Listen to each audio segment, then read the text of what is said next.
Jenny నాకు పరిచయమైన రోజు ఒక మాట చెప్పిందిరా డీడీ. ఈ రోజు నుంచి ఈ కాలేజే మన ఇల్లు. ఇక్కడ పరిచయం అయ్యే ఫ్రెండ్సే మన ఫ్యామిలీ. నిజంగానే మీరు అందరు నాకు దొరికారురా. నేను ఎవరో చెప్పాల్సిన అవసరం రాలేదు.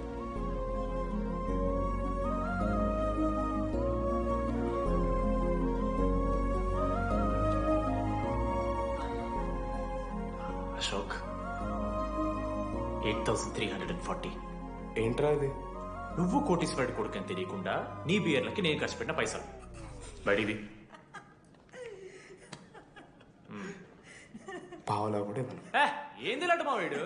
ఏ జెన్నీ, జెన్నీ, ఇప్పుడు ఏమేం జెన్నీ? అసలు ఎందుకు ఓవర్ యాక్షన్ చేస్తున్నావు? ఓ ఓవర్ యాక్షనా? నీకు మా అమ్మ తెలుసు, మా నాన్న తెలుసు, మా తమ్ముడు తెలుసు, వాడి ఫేవరెట్ ఐస్ క్రీమ్ కూడా తెలుసు. కానీ నీ గురించి నాకేం తెలీదు.